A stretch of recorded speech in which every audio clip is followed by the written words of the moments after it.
राम राम भाई साहब। भाई साहब आज बात करते हैं डी डॉलराइजेशन पर, डीडी पर। अब भाई साहब ये डीडी है क्या? भाई साहब पूरी दुनिया डॉलर में ट्रेड करती है। अब लोगों को दिक्कत आने लगी है ट्रेड करने में, तो डॉलर से अपनी डिपेंडेंस को कम करना चाहती है पूरी दुनिया, और कम करके धीरे धीरे से ख़त्म करना चाहती है। तो भाई साहब जो भी देश पावरफुल होता है ना, जिसका पूरी दुनिया में वर्चस्व होता है, उसकी करेंसी भी ऑटोमेटिकली पावरफुल होती है। जैसे उदाहरण के पहले यूके था, यूनाइटेड किंगडम, ब्रिटेन, पहले वो पावरफुल था, तो उसकी जो ग्लोबल रिज़र्व करेंसी थी वो थी पाउंड स्टर्लिंग। वैसे ही आज डॉलर है, जो दुनिया की सबसे ग्लोबल रिज़र्व करेंसी वो डॉलर है। और डॉलर का एक्सटेंसिवली यूज़ कहाँ से हुआ? इसका एक्सटेंसिवली यूज़ होने लगा जब से पेट्रो डॉलर आया। यानी कि यदि कोई भी व्यक्ति तेल खरीदेगा, कच्चा तेल खरीदेगा, तो वो डॉलर में ख़रीदेगा। यहाँ से तो बहुत ज़्यादा एक्सटेंसिवली यूज़ होने लगा, क्योंकि पूरी दुनिया को एनर्जी की नीड्स तो है ही। जब एनर्जी चाहिए तो ऑयल चाहिए, ऑयल चाहिए तो फिर डॉलर चाहिए। इसलिए सबसे जो बड़ी ग्लोबल रिज़र्व करेंसी है वो है डॉलर। अब लोगों को आने लगी इसमें दिक्कत, जिसकी वजह से दुनिया अब धीरे धीरे डीडी की तरफ बढ़ रही है। और भाई साहब ऐसा तो है नहीं ये कोई रातों रात होने वाली, इसमें अगले 22 से 25 साल लगेंगे, या आप मोटा मोटा मान लीजिए कि 2050 तक का वक्त लगेगा, जिसमें धीरे धीरे दुनिया डी डॉलराइज करेगी। और 2050 के बाद तो इसकी अहमियत बहुत बहुत ज़्यादा कम हो जाएगी, क्योंकि लोगों ने जो प्रक्रियाएं हैं, जो प्रोसेस है, स्टार्ट कर दिए हैं। और जो ग्लोबल रिज़र्व करेंसी का जो खिताब मिला हुआ है, जो ताज पहना हुआ है डॉलर ने, वो धीरे धीरे ख़त्म हो जाएगा 2050 के बाद।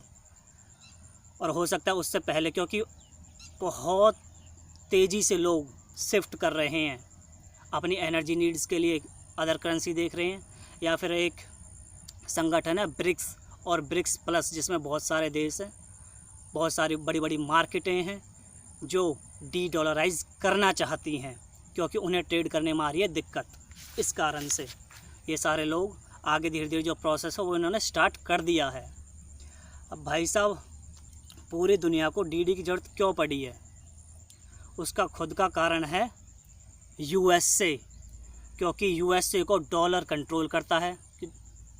यूएसए डॉलर को कंट्रोल करता है क्योंकि एक तो उनकी इकोनॉमी बड़ी है, दूसरा यूएसए फाइनेंशियल सिस्टम्स को भी बहुत ज़्यादा कंट्रोल करता है। एग्जाम्पल के लिए स्विफ्ट सिस्टम, जिससे पूरे जब भी कोई दो देश डॉलर में ट्रेड करते हैं तो उन्हें स्विफ्ट के थ्रू करना पड़ता है, जिसकी वजह से यदि अमेरिका ना चाहे कि ये दोनों देश ना करें आपस में ट्रेड, तो भैया उन्हें स्विफ्ट सिस्टम से बाहर निकाल दिया जाता है, उनकी इकोनॉमी की हालत बुरी हो जाती है। फिर एक और कारण है सैंक्शंस। अमेरिका खुद अकेला है, किसी भी देश पर सैंक्शंस लगा देता है और उसकी इकोनॉमी को बर्बाद कर देता है। इतनी ज़्यादा पावर देता है डॉलर यूएसए को। फिर भैया दो मित्र देश हैं जो आपस में ट्रेड करना चाहते हैं, पर उन्हें ट्रेड करने में प्रॉब्लम आती है। प्रॉब्लम बहुत बड़ी हो जाती है और सबकी हो जाती है, तो भैया फिर निकलता है उसका सॉल्यूशन। और सॉल्यूशन क्या है? Dedollarisation. ये उसका सॉल्यूशन है जो पूरी दुनिया ने निकाला है। फिर भैया बात है कि यूएसए को जो डॉलर इतनी ज़्यादा पावर देता है फाइनेंस के मामले में, एक उदाहरण से समझिए। आज से कई साल पहले की बात है, फ्रांस के एक बैंक ने, फ्रांस ने और ईरान के बीच में कोई डील हुई जिसकी पेमेंट डॉलर में होनी थी। तो भाई साहब इन फ्रांस और ईरान के बीच में यूएसए का कोई लेना देना नहीं था, पर क्योंकि यूएसए का डॉलर था और बीच में स्विफ्ट सिस्टम था, जिसकी वजह से कोई लॉ वायलेट हो गया यूएसए का डॉलर की वजह से, जिसकी वजह से फ्रांस पर यूएसए ने 8 से 9 बिलियन डॉलर का फ़ाइन लगाया। इतनी बड़ी पावर देता है। अब आप देखिए, ना तो कोई इंटरनेशनल लॉ टूटा है, ना ही यूएसए इस ट्रेड डील के बीच में था, पर उसके बाद भी क्या हुआ? इतना बड़ा फ़ाइन देना पड़ा फ्रांस के लोगों को, वहाँ की आम जनता के टैक्स के पैसे से, यूएसए को। अब आप मोटा मोटा देखेंगे ये क्या हुआ है। ये भैया जो डॉलर है, डॉलर का वेपनाइजेशन हुआ है। डॉलर को एक वेपन की तरह यूएसए ने यूज़ किया है फ्रांस और ईरान के ख़िलाफ़। तो भाई साहब ये हुआ है, इतनी ज़्यादा पावर देता है डॉलर यूएसए को। ये तो सिर्फ एक उदाहरण है, ऐसे बहुत सारे उदाहरण हैं जहाँ पर कहीं भी किसी भी देश को स्विफ्ट सिस्टम से बाहर निकाल दिया जाता है, किसी भी देश पर सैंक्शंस लगा दिए जाते हैं, किसी भी देश पर फ़ाइन लगा दिया जाता है, किसी भी दो देशों को जो आपस में ट्रेड करना चाहते हैं उन्हें ट्रेड नहीं करने दिया जाता, क्योंकि यूएस के कुछ इंटरेस्ट होते हैं। बस इस कारण से इतनी ज़्यादा पावर है इस डॉलर की। और भाई साहब सिर्फ ये यहीं तक नहीं है, आप देखोगे कि जो डॉलर है उससे वॉरों को भी फंड किया जाता है। डॉलर वॉर फंडिंग करता है, डॉलर से हथियार खरीदे जाते हैं और आगे वॉर्स में भी भेजे जाते हैं। इसका सबसे लाइव उदाहरण है वो है जी रसिया यूक्रेन में जो कन्फ्लिक्ट चला हुआ है, जो इज़राइल फ़िलिस्तीन और इज़राइल ईरान में जो कन्फ्लिक्ट चला हुआ है, उसमें आप देख लीजिए यूएस से बिलियंस ऑफ डॉलर्स दे रहा है यूक्रेन को और इज़राइल को। बिलियंस ऑफ डॉलर्स के हथियार दे रहा है, बेच रहा है, जिससे वॉर फंडिंग हो रही है, जिससे लोग मारे जा रहे हैं।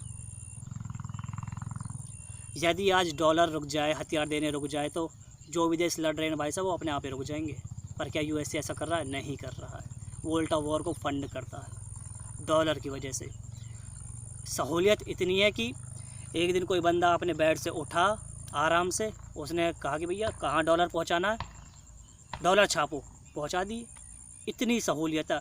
और डॉलर की अहमियत इतनी आसानी से ख़त्म होने वाली है नहीं, धीरे धीरे ख़त्म होगी, पर इसकी इतनी अहमियत है कि आज दुनिया में सबको डॉलर चाहिए। कारण है एनर्जी नीड्स और ये सारी चीज़ें। तो डॉलर कहीं भी जाता है भैया सबको डॉलर चाहिए। डॉलर वॉर फंडिंग में भी यूज़ होता है। तो भैया ये है, इसलिए दुनिया जिन देशों को ट्रेड करने में दिक्कत आ रही है वो डी डॉलराइज करना चाहते हैं, और इसका प्रोसेस लोगों ने स्टार्ट कर दिया, देशों ने स्टार्ट कर दिया है। वॉर फंडिंग में भी यूज़ होता है डॉलर। और आपको एक बात बताऊं, ख़ास बात, हमारे पड़ोस में एक भिखारी देश है पाकिस्तान, उसको यूएस से कभी 100 मिलियन की एड दे देगा, कभी 200 मिलियन, कभी 250, कभी 300, कभी 450, कभी 150, ऐसी एड्स देता रहता है टाइम पर।